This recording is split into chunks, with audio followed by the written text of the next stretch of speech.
하나님의 말씀 고린도전서 12장 1절부터 3절까지 말씀 봉독하겠습니다. 형제들아, 신령한 것에 대하여 나는 너희가 알지 못하기를 원하지 아니하노니 너희도 알거니와 너희가 이방인으로 있을 때에 말 못하는 우상에게로 끄는 그대로 끌려갔느니라. 그러므로 내가 너희에게 알리노니 하나님의 영으로 말하는 자는 누구든지 예수를 저주할 자라 하지 아니하고 또 성령으로 아니하고는 누구든지 예수를 주시라 할 수 없느니라. 아멘.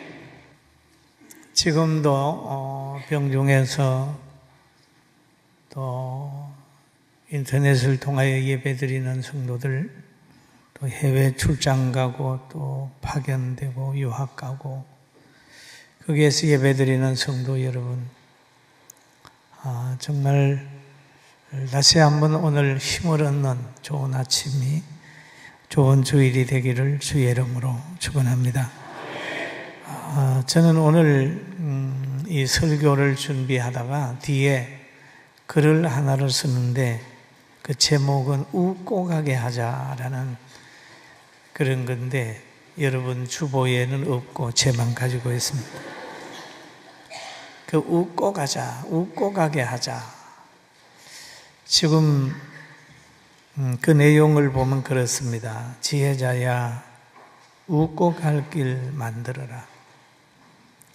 먼저 간 자 웃고 가게 하자. 부모가 웃고 가면 자녀된 너도 웃고 가고, 전임자 웃고 가면 웃고 살게 하면 후임자도 웃고 산다. 무엇을 심든지 그대로 거두는데 미움으로 심고 긍휼로 거두길 기대 말라.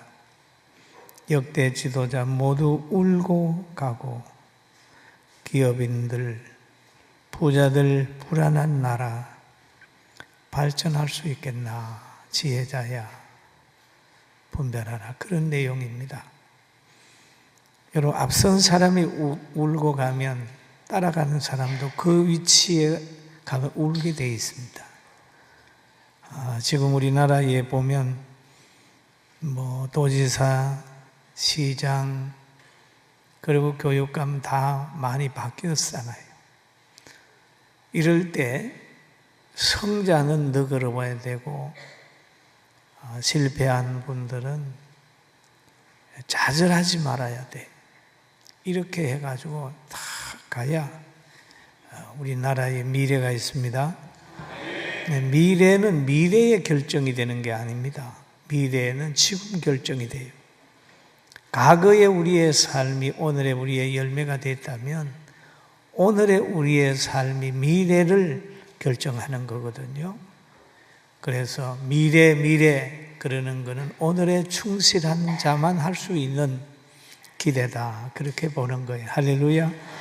여러분, 가을은 가을의 결정이 안 돼요. 봄의 결정이 돼요. 씨 뿌리는 양에 따라서 거두는 양도 다르잖아요. 여러분, 오늘 진리를 꼭 깨닫는 아름다움이 우리 성도들 모두에게 있기를 주의 이름으로 축원합니다. 아무리 혼란스러운 환경이 봐도 바른 지도자가 있고 여행 코스가 아무리 복잡해도 바른 가이드가 있으면 모든 걸 극복할 수 있습니다.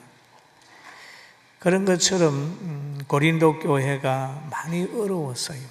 문화적 공격, 내부적으로 갈등, 권위에 도전하는 사람, 이런 사람들이 있었지만은 바울과 같은 지도자가 있었기 때문에 고린도 교회는 행복한 교회가 된 거예요. 할렐루야.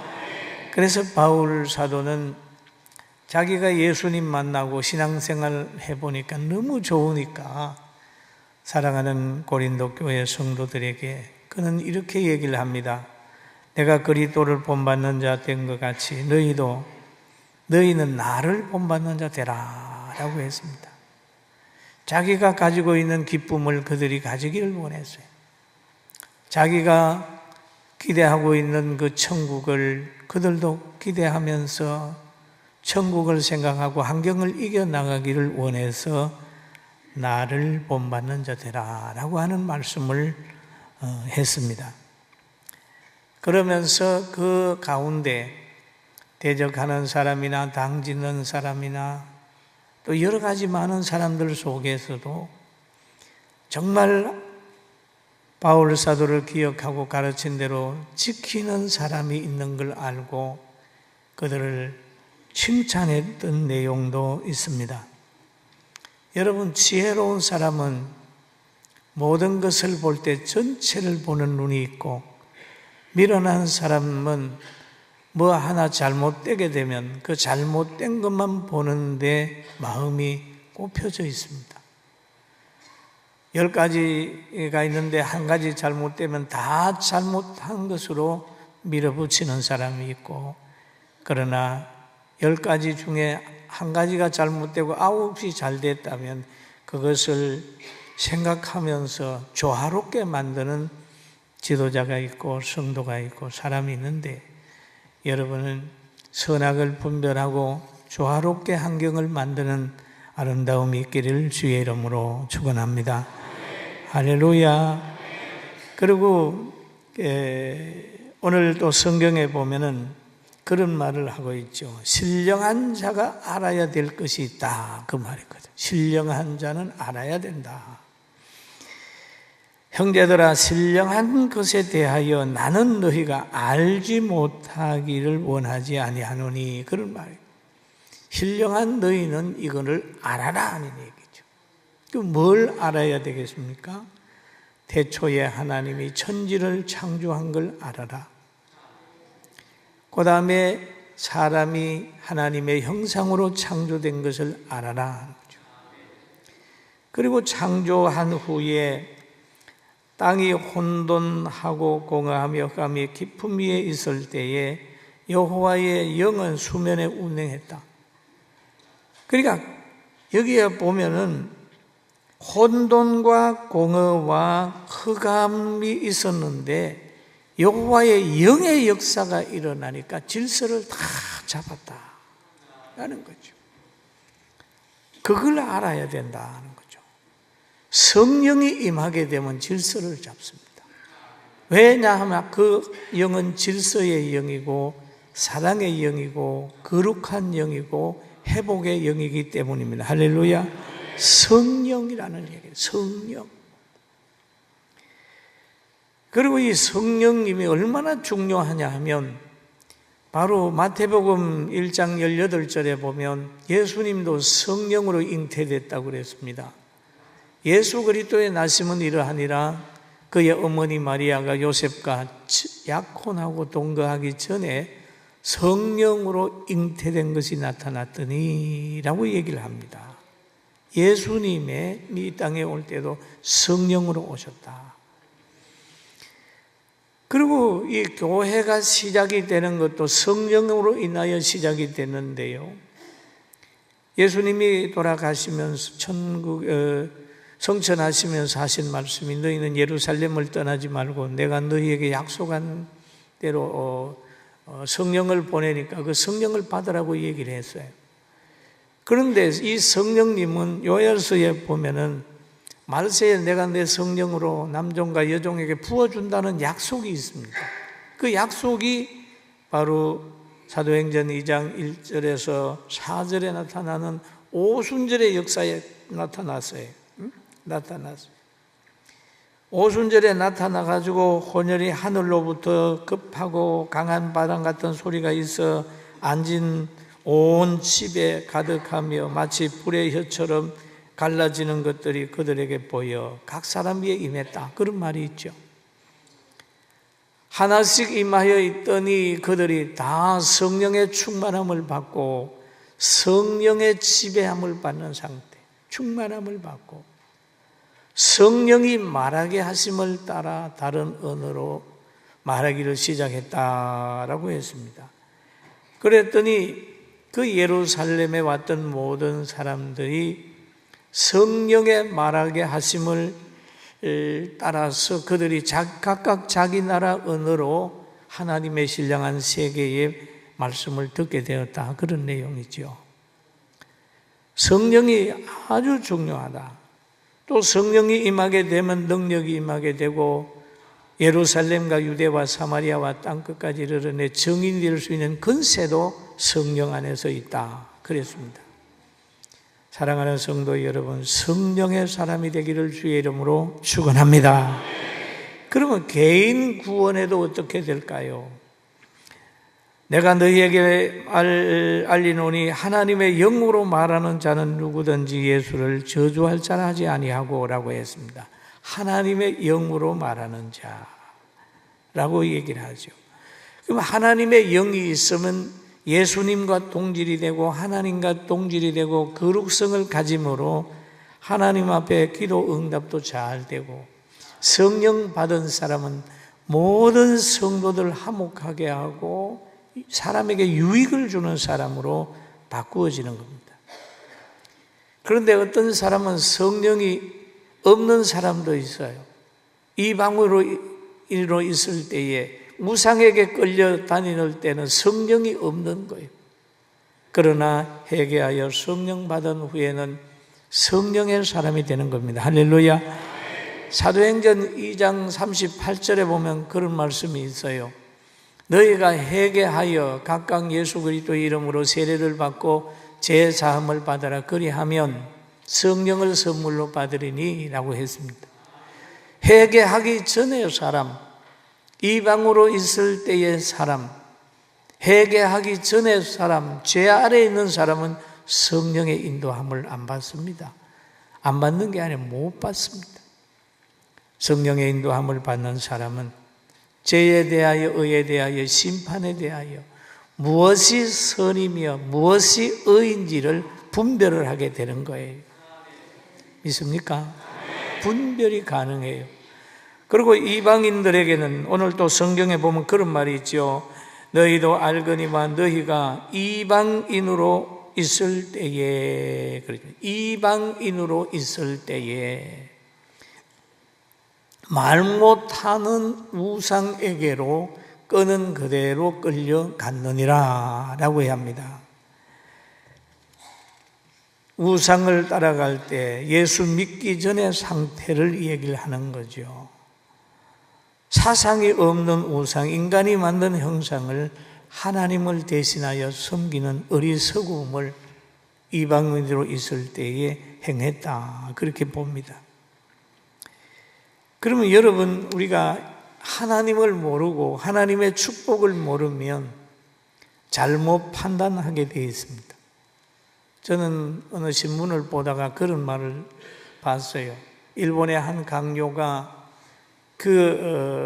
여자들은 3명 이상 아기 놓으라 이렇게 얘기를, 출산을 해야 된다 얘기를 했다가 여자가 무슨 아기 놓는 기계냐 이래가지고 대적을 받았다는 그런 말을 들었습니다. 가끔 어떤 사람이 그래, 여자가 무슨 아기 놓는 기계냐 그 얘기를 하는데 필경 그는 크리스찬이 아닌 것으로 저는 생각이 듭니다. 왜냐하면 여러분, 우리가 자녀를 가지게 되는 것은 하나님께서 주신 기업이고 상급입니다. 또 하나님이 주실 수도 있고 안 주실 수도 있고 늦게 한나처럼 기도 많이 한 다음에 주실 수도 있어요. 하나님이 하시는 거는 잘됐다 잘못됐다 그렇게 할 수는 없습니다. 그러나 바로 그 자녀를 가지게 되는 건 엄청난 영광이고 축복이에요. 할렐루야.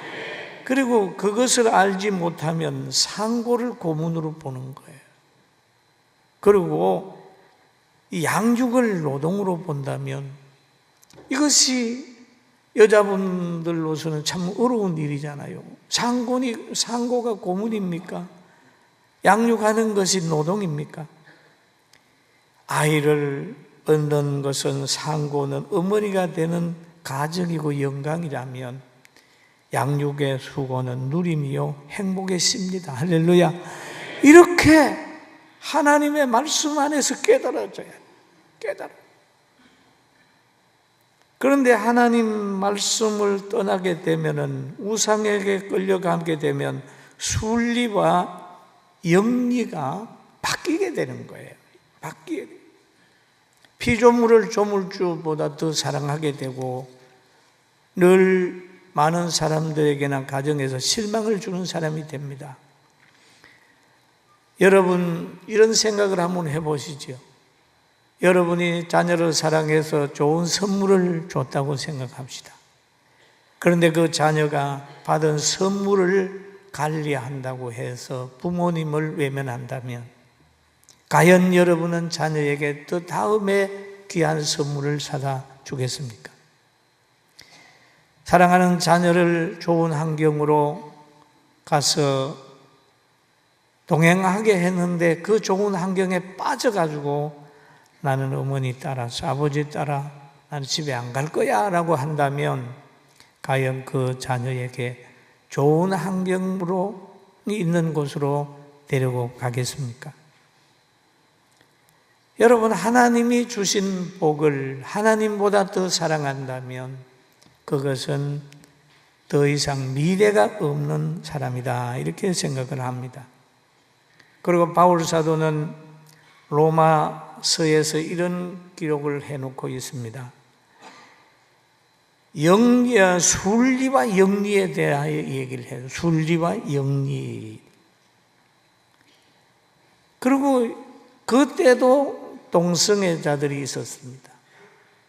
그리고 지금 역사 속에서 있고 지금도 있는 거예요. 요즘에 우리나라에서도 동성애를 허락해야 된다라고 하는 긍정적으로 보는 사람들이 점점 늘어가는 것을 볼 수 있습니다. 성령의 사람 바울은 그에 대한 말을 이렇게 염려하고 있어요. 로마서 1장 26절에서 27절 한번 보면 이런 말이 있지요. 같이 한번 봅니다. 이 때문에 하나님께서 그들을 부끄러운 욕심에 내어버려 두셨으니 부끄러운 욕심에 하나님이 버려둔 사람들이 행하는 일이 있는데 바로 그 일은 그들은 여자들도 순리대로 쓸 것을 바꾸어 영리로 쓰며 그와 같이 남자들도 순리대로 여자 쓰기를 버리고 서로 향하여 음욕이 불릴 듯하며 남자가 남자와 더불어 부끄러운 일을 행하여 그들의 그릇 때문에 상당한 보응을 그들 자신이 받았느니라 라고 하는 말을 하잖아요. 여러분 우리가 이제 소수의 인격에 대한 것이라든지 이런 것을 주장함에도 우리가 그건 아니라라고 이 얘기를 하는 것은 사랑하기 때문입니다. 사랑하기 때문입니다. 나라를 사랑하기 때문에 어떤 소수의 사람들이 양심적으로 병력을 거부한다 그러는 건 그건 아니다 이거죠. 성령으로 아니하고는 누구든지 예수님을 주시라 할 수 없느니라 라고 한 말이 있죠. 성령을 받으면 예수님을 주라고 하고 또 예수 믿는 자에게는 하나님이 또 은사를 주셨어요. 은사를. 고린도전서 12장 4절에서 7절 보면 은사는 여러 가지나 성령은 같고 직분은 여러 가지나 주는 같으며 사역은 여러 가지나 모든 사람 가운데 이루시는 하나님은 같으니 각 사람에게 성령의 나타나심은 유익하게 하려 하심이라 라고 하는 말씀이 있어요. 성령을 통하여 은사가 오는데 분별의 은사가 있고 또 성령을 통하여 병 고치는 은사도 있고 성령을 통하여 기쁨이 오는 그런 것도 있고 전도의 은사도 있고 물질의 은사도 있고 성령께서 그런 은사를 다 나누어 줬어요. 여러분 예배 나와서 예배드리는 여러분의 은사가 다 다를 수도 있습니다. 지체가 손가락도 있고 팔도 있고 머리 귀가 있듯이 성령께서는 한 교회를 이루어 가려고 하면 여러 가지 은사를 여러 사람에게 나누어 주는 거예요. 여러분은 은사대로 충성하기를 주의 이름으로 축원합니다. 성령을 통하여 또 직분도 준다고 그랬습니다. 성령을 통하여 직분도 주는 거예요. 복음 전하는 사역, 섬기는 사역, 감독의 사역, 말씀 전하는 사역, 교사의 그런 직분 다 주는 거예요. 그런데 모든 사람에게 유익을 준다라고 했습니다. 모든 사람. 여러분을 만나게 되면 복음을 듣잖아요. 그럼 복음을 들은 사람은 생명을 얻는 거예요. 그러니까 우리가 가는 곳곳마다 많은 사람이 행복해지고 유익이 있는 그런 환경이 되는 거예요. 이 성령의 사람이 가는 곳입니다. 할렐루야. 오늘 보는 맥주감사주의입니다. 내가 수고하여 뿌린 것을 첫 열매를 거둔다. 출애굽기 24장 3장 16절에 기록되어 있는 말씀입니다. 여러분, 뿌린 자가 거두고 또 거둔 자가 주님 앞에 드릴 수가 있습니다. 뿌리지 않는 사람, 심지 않는 사람은 거두는 복도 없습니다. 그리고 거둔 자가 하나님 앞에 감사를 하는데 하나님께서는 뿌릴 수 있는 땅도 주시고 그 땅에 씨를 뿌리면은 햇빛도 주시고 물도 주시고 그렇게 해가지고 농사한 것을 가장 좋은 거 아름다운 것을 첫 열매를 드리라고 맥주감사절을 지키라고 그렇게 말씀하고 있습니다. 오늘 우리가 전반기 하나님 앞에 받은 복을 생각하면서 오늘 맥주감사절을 지키면서 가을에 풍성한 열매를 드릴 때까지 계속해서 하는 일이 잘 되기를 주님의 이름으로 축원합니다. 할렐루야. 출애굽기 23장 19절 한번 읽어봅니다. 같이 봅니다. 내 토지에서 처음 거둔 열매의 가장 좋은 것을 가져다가 너희 하나님 여호와의 전에 드릴지니라 라고 했습니다. 첫 열매를 드려라. 그럼 마지막 열매는 추수감사절이지요. 그리고 우리는 신앙생활을 하면서 항상 기뻐요. 항상 쉬지 말고 기도하라는 말은 하나님과의 관계를 늘 유지해라. 잠시도 하나님 떠나지 마라.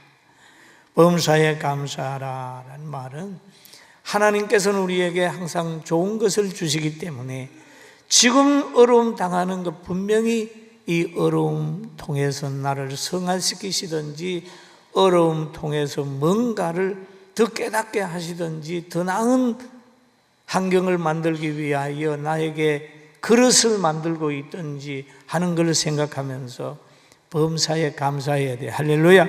하나님을 알아야 감사할 수 있어요. 하나님을 알아요. 하나님 모르면 늘 불안해합니다. 그리고 여기에 보면 이것이 그리스도 예수 안에서 너희를 향하신 하나님의 뜻이라고 했습니다. 기뻐하는 것이 하나님의 뜻이고 기도하는 것이 하나님의 뜻이고 범사에 감사하는 것이 하나님의 뜻이다. 그리고 성령을 소멸하지 말며 예언을 멸시하지 말아라. 성령의 인도함을 받아 오직 하나님의 말씀을 그대로 믿어라. 그 성령이 있게 되면 예수님을 믿을 뿐 아니라 성경이 깨달아지는 거예요. 그리고 세상이 보입니다. 아, 이렇게 가면 어떤 결과가 오겠구나. 그러니까 밤잠을 못 자고 괴로워하고 여러분 낭떠러지를 향하여 막 달려가는 것을 볼 때 낭떠러지를 아는 사람은 가슴 칩니다. 그러나 모르는 사람은 그 길이 진짜인 줄 알고 막 갈려가요. 여러분 예수 믿는 사람은 미래를 볼 수 있는 신령한 눈이 있는데 여러분들도 우리 대한민국 위해서 기도하고 한국교회 위해 기도하고 교회에 와서는 겸손해야 돼요. 겸손은 하나님 앞에 겸손한 게 겸손입니다. 하나님 앞에 자기를 아는 게 겸손한 거예요. 하나님 아니면 저는 무엇이든 일을 할 수가 없습니다 라고 하나님 의지하는 거예요. 그러나 이것을 잘못 알게 되면 하나님은 앞에서는 겸손하지 않고 교회 와서는 겸손하지 않고 세상에 나가서 사람한테 꾸벅꾸벅 하다가 교회 와가지고 얼굴 바짝 들고 막 주장하고 하는 거는 아주 잘못된 거예요.